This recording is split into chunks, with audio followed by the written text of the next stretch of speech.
Laser sights can deter threats and aid in quick target identification, enhancing your ability to protect your family, home, and country. Crimson Trace, making laser sights standard equipment. Learn more at crimsontrace.com.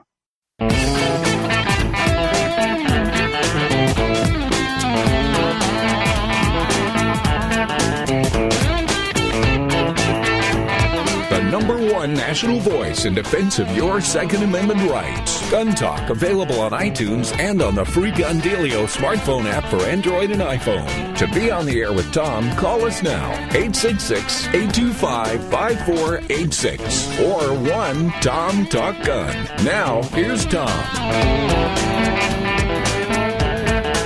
All right, welcome back to Gun Talk. Tom Gresham here. Our number is 866-TALK-GUN. Easy for you to get involved in this. Just give us a holler. We'll pretty much talk about anything that has to do with guns, as long as we're talking about using and owning guns and shooting guns safely and responsibly. Okay, fair enough.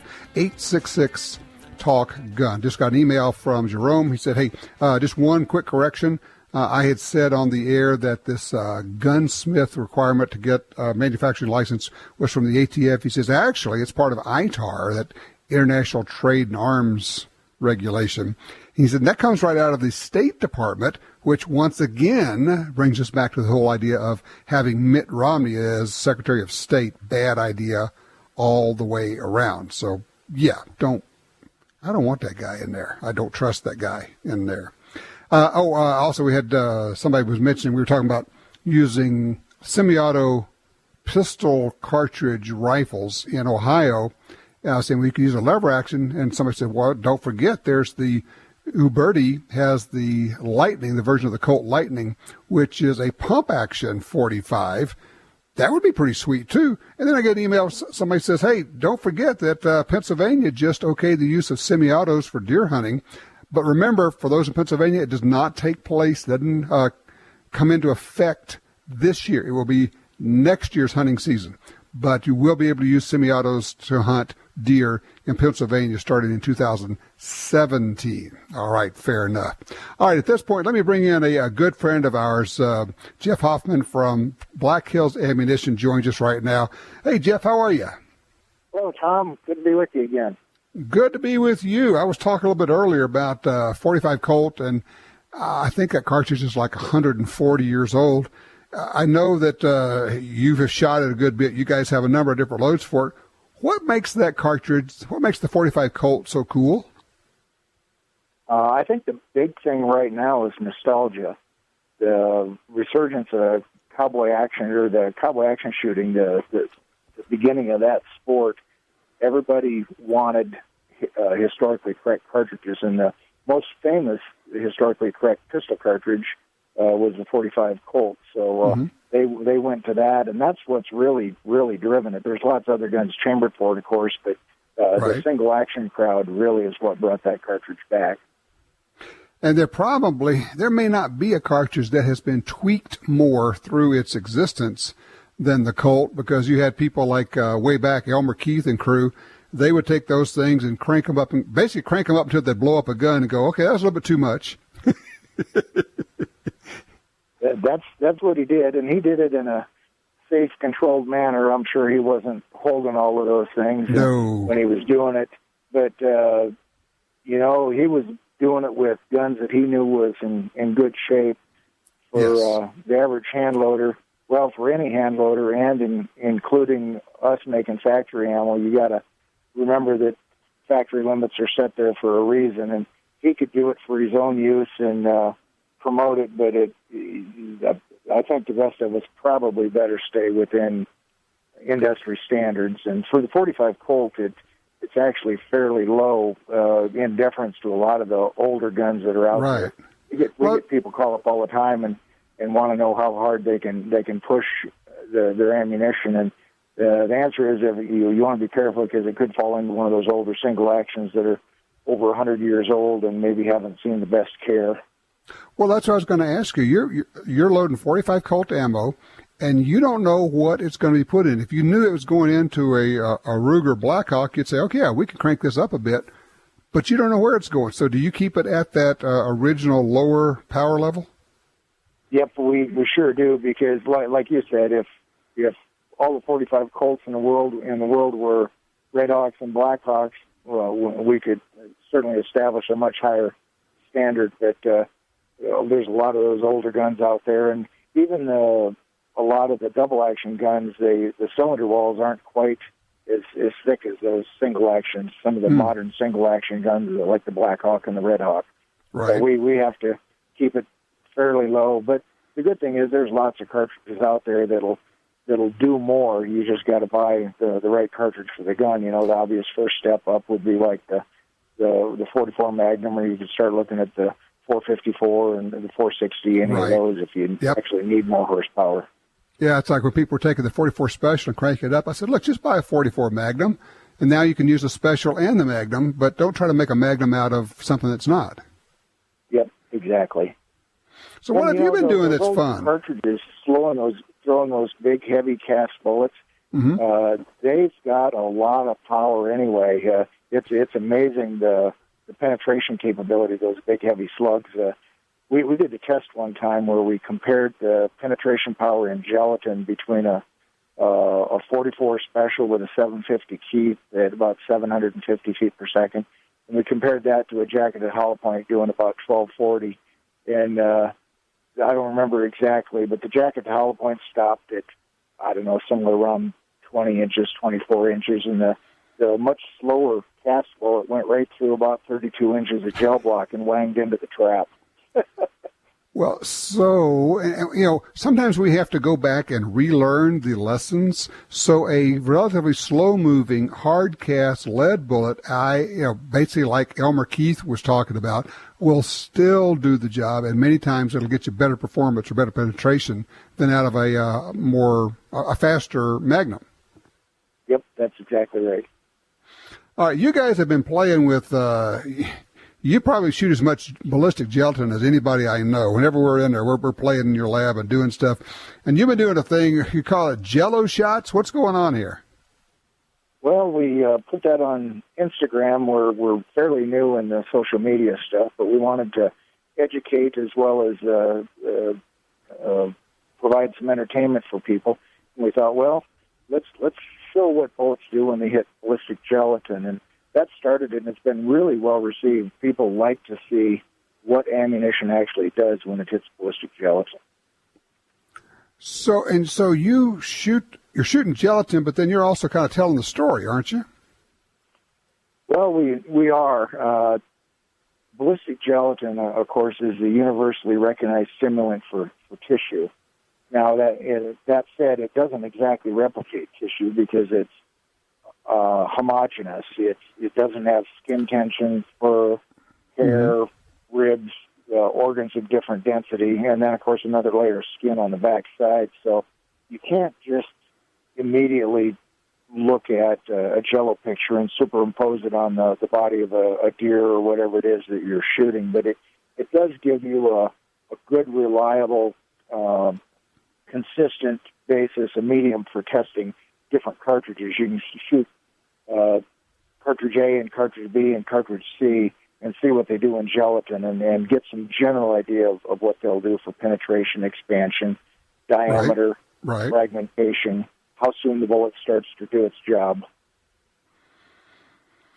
So, but what it does is it's like you say, it's consistent, so you can compare one versus the other. And when we're shooting game, we never shoot enough game to get any kind of decent comparison, because we shoot one, it's a different situation, it's a different angle, it's a different size animal. But at least with gelatin, you can see. So you're putting all this on, you said Instagram. Are you doing this on your Facebook page also? Yep, Facebook also. And if anybody has any things that they would like to see, they can just let us know. We'd be glad to do it. We're shooting Jello every week, and we go through hundreds of pounds of Jello shooting this stuff, and we learn something all the time, and we can compare one cartridge to the next. And when somebody asks the question, okay, what's best for me to shoot? And of course, the answer to that question is, what are you trying to do with it? Are you hunting deer? Is it a self-defense load? Are you shooting varmints? So I think one of the important lessons for people to get when they look at ballistic gelatin is the performance. If you say, Jeff, are you happy with this performance? Well, it depends on what you're trying to do. Right. What's the mission here? For varmints, you want something that opens up immediately. Hopefully it fragments, expends all its energy, and there's not a lot to bounce across the prairie after going through the prey dog or whatever it is you're shooting. But for deer, you want a bullet that'll open up quick, provide a large temporary cavity, provide a long temporary cavity doing damage all the way through, and then you want a bullet that'll continue penetrating for some distance, say typically like 16 or more inches, 16 right. to 26 inches. So it all kind of depends on what it is that you're trying to accomplish. So you can't just compare one jello shot to the other and say, well, this is better because it's bigger. It kind of depends on what you're trying to do. Sure. All right, I'm going to put you on the spot. Before I let you go, I've seen you shoot a rifle. You are one heck of a rifle shot. So for Jeff Hoffman, he's the owner, the head guy at Black Hills Ammo, you got to pick one rifle cartridge for, let's say, antelope, deer, and elk. One cartridge for your rifle. What's it going to be? Oh, you complicated it when you said elk. I know. That's why we make it difficult for you. But I'm thinking that we can probably arrive at something we like here. I'm thinking, a lot of people use smaller cartridges. I'm a big believer in use enough gun. Yeah. So I would say, at risk of irritating some folks, I would say you probably want to start at the bottom of something like a 270, and 30-06 is good, 300 Win Mag. It kind of depends on how many elk you're going to be shooting versus how many deer. And the very crucial thing is to select your bullet carefully. You want a bullet that's going to retain a lot of weight and penetrate deeply, because say that elk always presenting you as a shot where you're going to end up shooting through the shoulder. Yep. You want something that's going to hammer through that shoulder, not blow apart, and penetrate deeply into the vitals to still be able to do the job.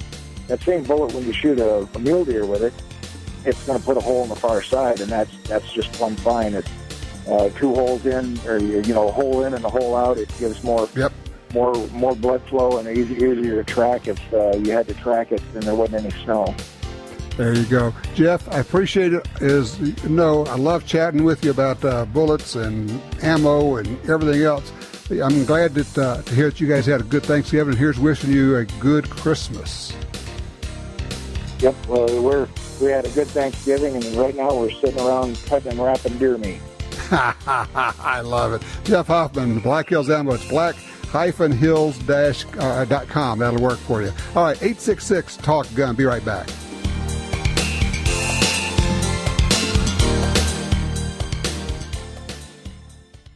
Shooting your gun is more fun than cleaning your gun, right? Then you want Federal's newest high-tech ammo, American Eagle Syntech. With polymer-coated bullets to eliminate copper and lead fouling, clean burning powders, and the Catalyst lead-free primer, Syntech range ammunition means you clean less, shoot more, and shoot better. No copper jacket also reduces splashback when shooting steel in 9mm, 40, and 45.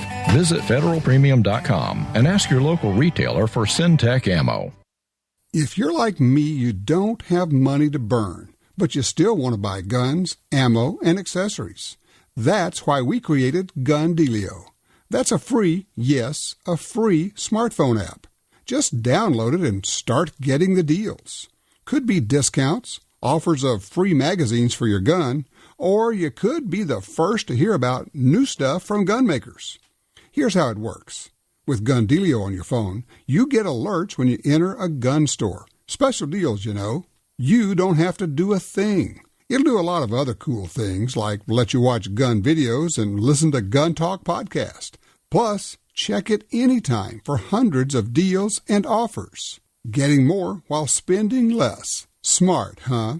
Gun Dealio. Made in America. Gluten-free. At the App Store and Google Play or gundealio.com.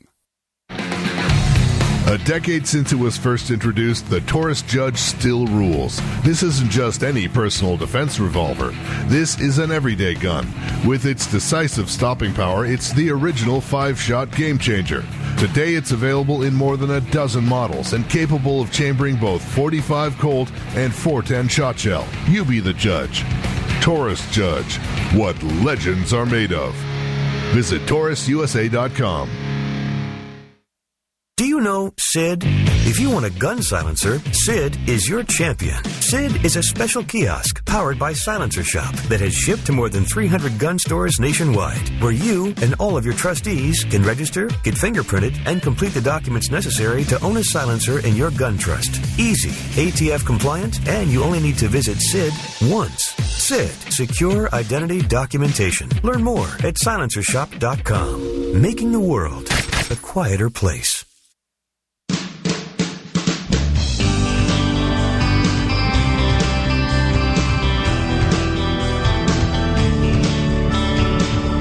All right, let's go to the phones. Line 4. Chuck is in Garland, Texas. Hey, Chuck, what'd you take out to the range? Hey, Tom, thanks. I enjoy your show. Sure. I do a lot of horse trading with my little brother on firearms, and I traded him a Browning High Power for a DPMS Oracle AR-10. Wow. I'm kind of a contrarian. Everybody's got an AR-15. I had to have something different, you know. Okay, shoot a 308. He had this telescopic sight on it that was about as long as the receiver, and you couldn't even work the charging handle. So I took it off, and I got on Brownell's website, and I found me a set of just flip-up sights. Okay. The problem is on this particular rifle or this style of rifle, the gas block on the front where the front sight would go, it's not, I guess, what they call a flat plane. You have to have a riser to get the front sight up. Okay. Well, I put it all together, and I go over here to the target range. Let me just mention that this is not a rifle that I will ever shoot indoors again. Even with plugs and muffs, it's just it's too much for me. Yeah, that's why we like silencers. Oh yes. Oh no, I would thread the barrel on this thing in a heartbeat. I'm shooting at 15 yards and it's 8 inches low. Oh, so not good. I ordered the wrong thing. I call Brownells and I get a hold of their tech support guys, whatever you call them. Right. A fellow named Dean, and he points me in the right direction. They're going to swap the sights out for me and give me the proper, what I need. The proper front sight is what it turns out. But I'm going to love this rifle. The trigger on it's nice. It's kind of heavy. That's why my little brother didn't like it. He didn't want to carry it, haul it up and down the deer stand. Well, of course, he had that big scope on it, too. I mean, I can't wait. Now, I'd like to get your thoughts on I'm probably eventually going to go back with either a scout-type scope or a holographic sight of some sort. I don't really know what I've got a scout scope on my...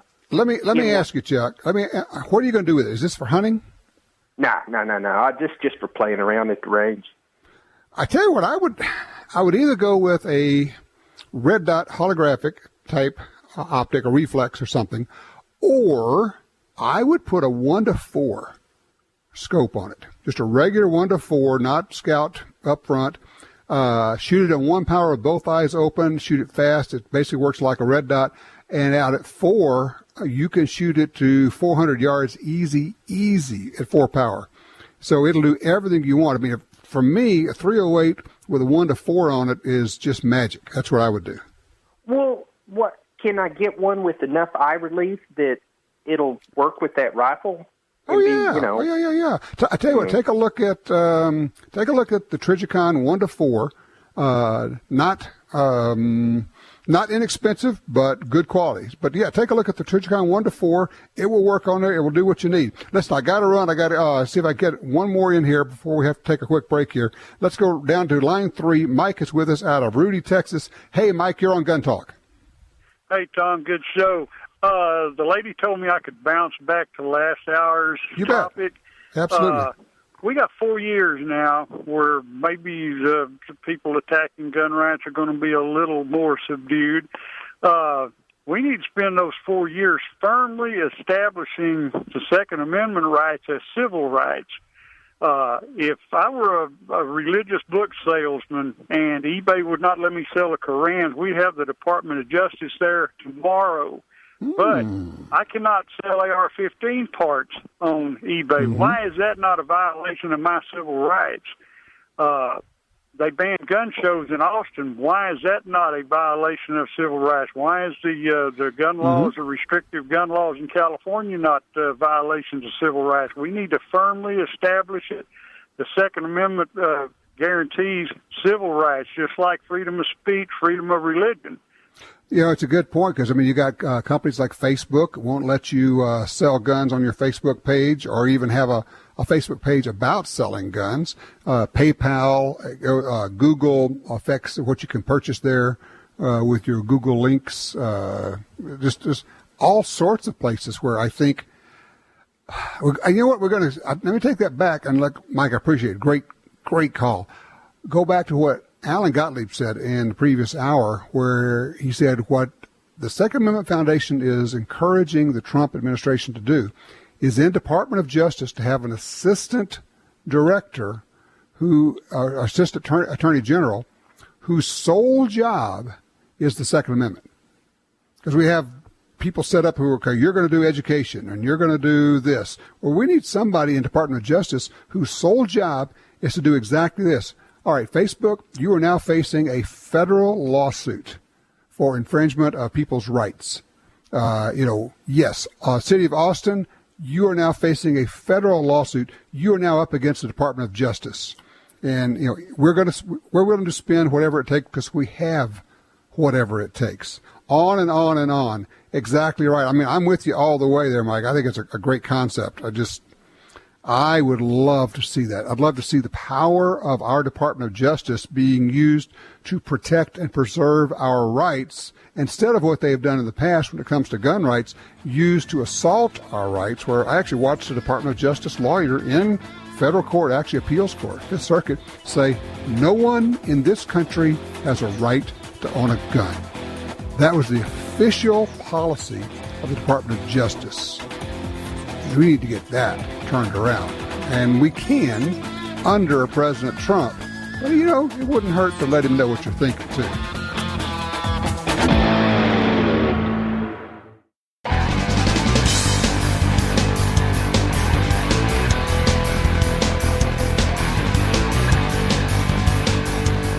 Gun Talk encourages you to support the local sporting goods store, gun stores, ATV dealers, and other local businesses in your area who advertise on this station and Gun Talk. Only together can we protect our rights. You're listening to Washington Times opinion page regular contributor Tom Gresham.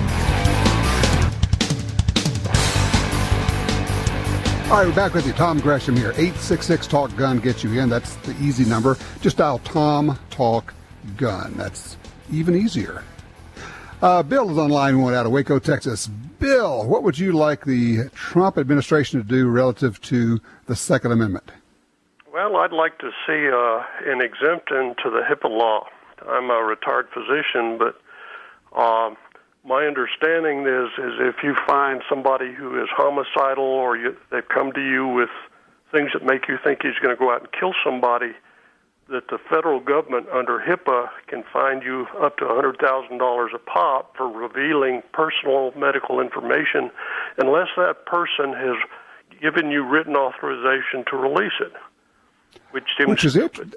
Yeah, it's interesting because if a counselor hears of someone like a child who is going to hurt himself or herself, a counselor is actually required by law to report that. As a pediatrician, we're required by law to report child abuse, and we're given a shield from criminal or civil prosecution, civil suit, if it turns out to be wrong, if our suspicion is wrong.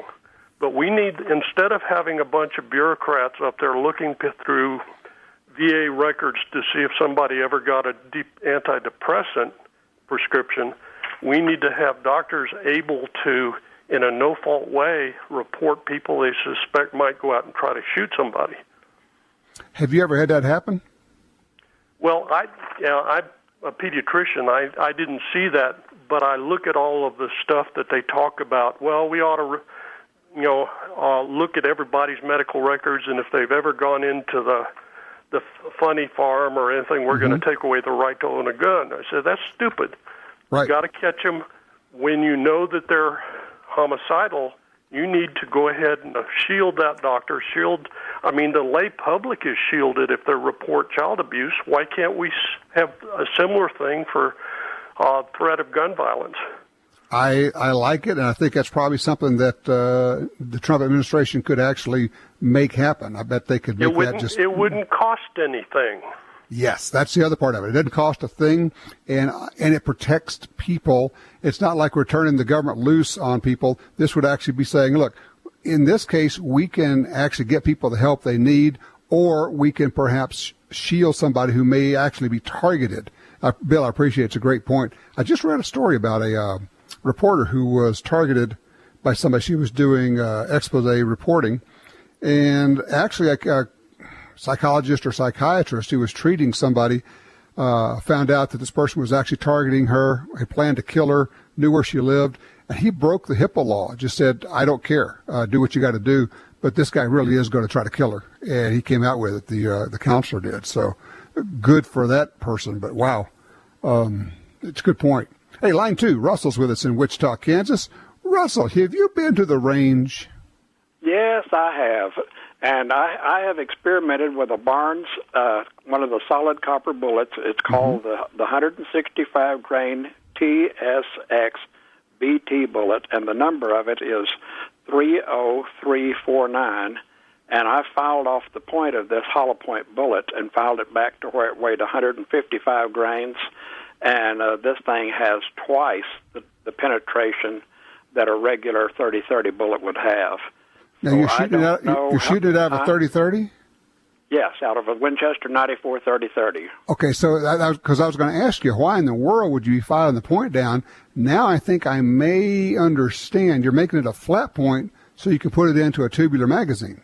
That's correct. And it is an incredible bullet for penetration, and I just don't know how many people would have an actual application for something like that. But it really works, and I called the Barnes Bullet Company and told them what I did, and they thought that was a pretty neat idea. So I thought I'd pass the information along to somebody who could really use it. Okay, Russell, I think it's a crackerjack idea. Thank you for mentioning that. All right, so and thank you for the call. What Russell has done is he's taken the 165 grain 30 caliber bullet. He's loading it in a 30-30. Now, when you have a tubular magazine, one cartridge sits on top of the other in this tube, and so you can't have a point on the bullet because now the primer of one cartridge is resting on this pointy little point of the bullet underneath it. So that's not good because now when the gun goes off in recoil, you've got a spring in there and these cartridges are slamming back and forth. You could actually set off a cartridge in the tubular magazine. You could actually end up having a chain reaction. So what he's done is he's filed the point off, and he's doing it carefully so he gets down to 150 grains, obviously doing this before it's loaded. And now he's got 150 grain flat point Barnes TSX bullet. And he's getting, of course, the standard great performance we always get out of the Barnes bullets. I think that's a sweet idea. I wouldn't be surprised if the guys at Barnes don't end up making that something in the line. That's just absolutely brilliant. Way to go, Russell. I love that. Tell you what, Mike, don't go anywhere. I'm going to come to you. We just got to take a quick break. If you'd like to join us, by all means, it's going to be me and Mike and you. If you'd like to call us, 866-TALK-GUN. We'll be right back. Crimson Trace announces Laser Guard Pro, designed for today's most popular concealed carry firearms, combining a red or green laser sight with 150 lumen light and featuring instinctive activation. Laser Guard Pro takes personal defense to the next level. Available now for the Smith & Wesson Shield. Visit crimsontrace.com to find a dealer near you and to learn more about why Crimson Trace is making laser sights standard equipment. After a long workday, you need a break when you get home. That's when it's trigger time. With quality adult air guns that are powerful, accurate, and quiet, and cost just pennies to shoot. We are Pyramid Air. We know air guns. Let our experts with more than 150 years of combined airgun experience help find the right airgun for you. Get your trigger time, anytime, for less. PyramidAir.com. You got your carry permit, and that's good. But you know you could use more training. Get the DVDs, which have what you need. Springfield Armory presents Concealed Carry 1 and Concealed Carry 2 with Bata Group. Learn specific concealed carry skills from Top Gun fighting trainers. Get trained. Be prepared. This really is life and death. ShopGunTalk.com. That's ShopGunTalk.com. As we celebrate 2 centuries in Remington country, it's humbling to think about all the ground we've covered. Since the infancy of our nation, we've journeyed with you every step of the way, helping shape the course of American history. Remington country is bigger than a place, and for the 200 years, it's been our highest honor supporting your freedoms and your way of life. To celebrate, Remington is giving away 200 guns. For a chance to win, tell us your story at 200sweepstakes.remington.com.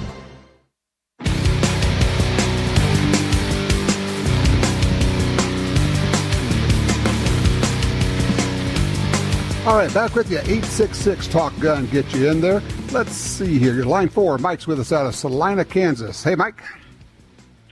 Yeah, Tom, I'm looking at building a Schutzen-type single-shot rifle, and I was wondering if you knew where I could purchase a single-shot action, such as a rolling block or a falling block or a Stevens-type action that I can screw my own barrel in and build my own stocks and everything.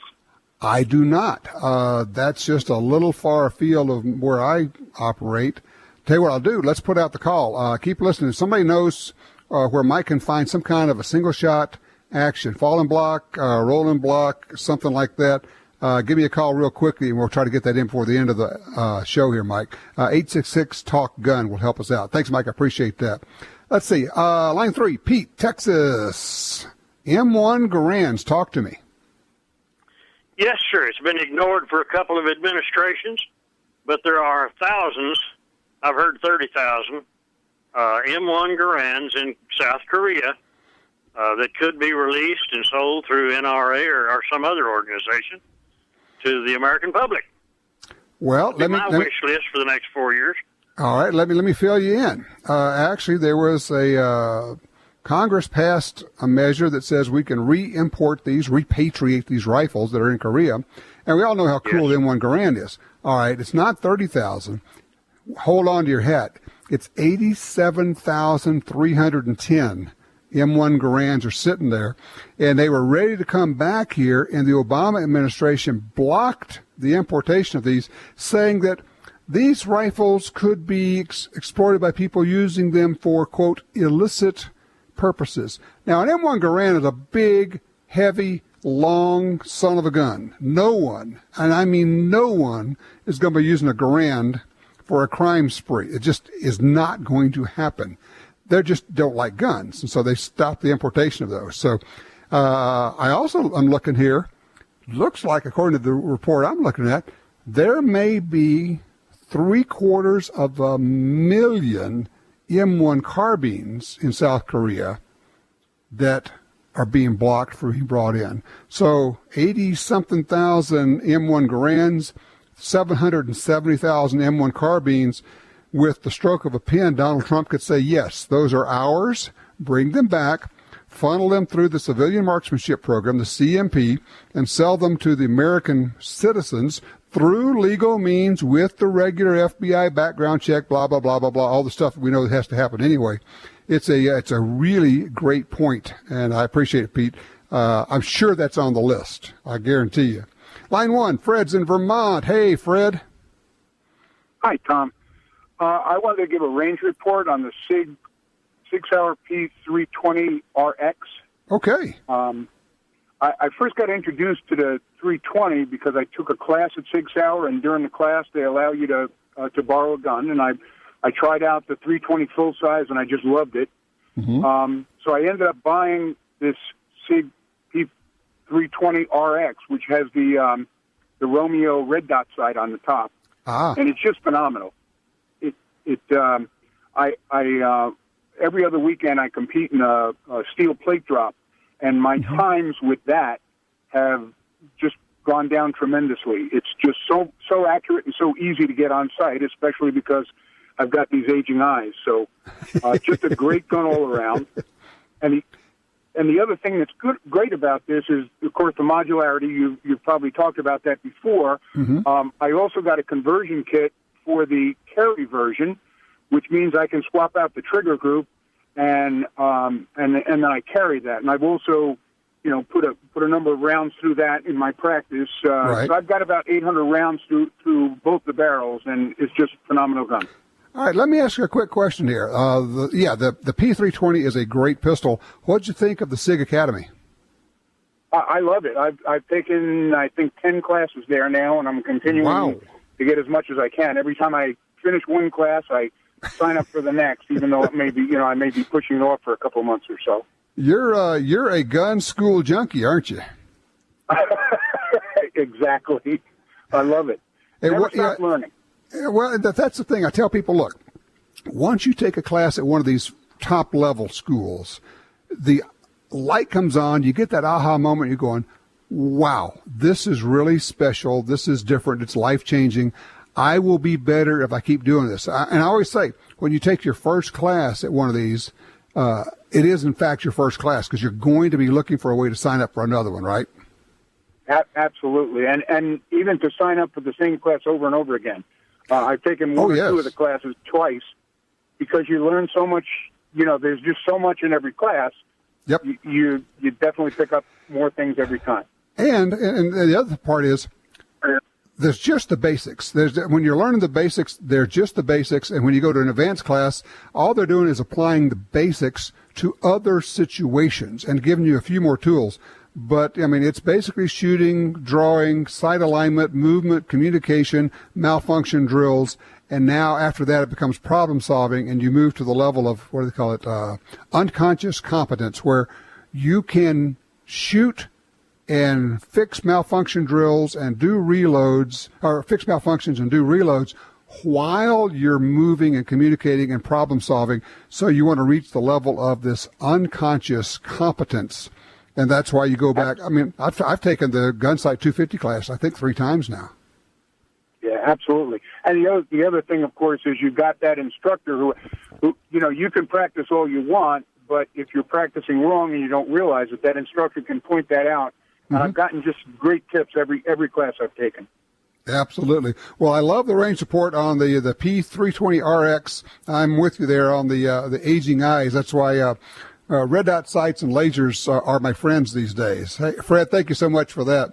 Yeah, Jim says, well, if you took the 250 class at Gunsight 3 times, isn't that a 750 class? Yeah, I'll get even with you on that one. Line 4, Jerry's in California. Jerry, talk to me about Romney. Hey, I just wanted to capitalize on what you said. I thought you were almost dead on. The reason I wouldn't want him on Trump's administration is not because he said something bad about somebody, but, I get tired of these politicians. They talk crap about each other. They say horrible things about each other, whether they're true or not. And then they turn around after the election and, oh, this guy's a great guy. Stick to your ideals. I don't think that Romney has American ideals, as far as making the right decisions. So that's why I wouldn't want him on his staff. All right. Well, look, I appreciate it. It's, I am not a Romney fan. He was our choice, but he wasn't much of a choice. I didn't care for him. Voted for him, but didn't like the guy. Wouldn't trust him as Secretary of State, as we've already talked about. There's so much that goes on. But bringing those rifles back from Korea can be done through state. ITAR regulations through state. Importations through state. That phony sporting use category for bringing guns into the U.S. Well, you know what? The Second Amendment has nothing to do with sporting use. There should be no such thing as a sporting use criteria for the guns that we own in America, because by God, we are Americans.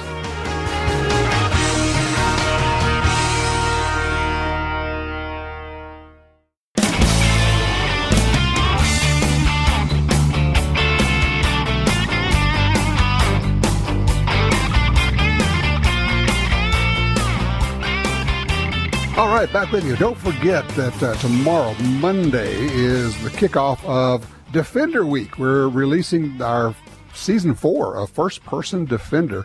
It's going to kick off at 12 noon Central Time. Look for our videos for First Person Defender on Gun Talk's YouTube, Facebook, and Roku, Apple TV, and Amazon Fire channels. Also, Double Tab Ammo offering a special deal because of First Person Defender.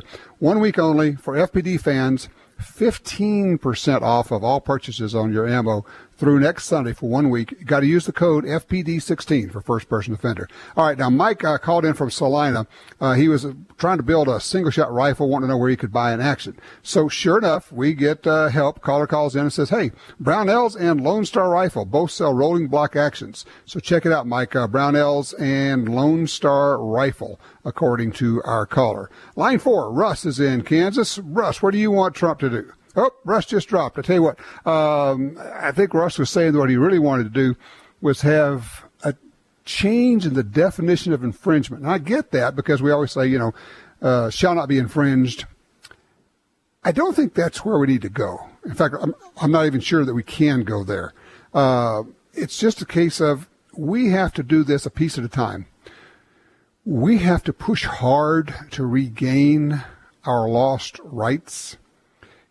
My fear is that the Republicans, and actually some in the gun rights world, have been on the defensive for so long, I'm talking 50 years, that we don't really know how to be on the offensive. We don't know how to go big on this stuff. We say, okay, we're going to repeal half the gun laws that exist, and we're going to sic the Department of Justice on any state and any city that is engaging in infringement of Second Amendment rights. And we will take you to court, and we will spend millions and millions of dollars to take you to court to say you must stop this. You can't require people to show good cause before they can exercise a fundamental constitutional right. You can't require people to spend big bucks before they can exercise a constitutional right. You can't say, well, this is strictly, these licenses or permits are going to be awarded on the basis of the officer who thinks you should or should not have them. That's not the way rights work.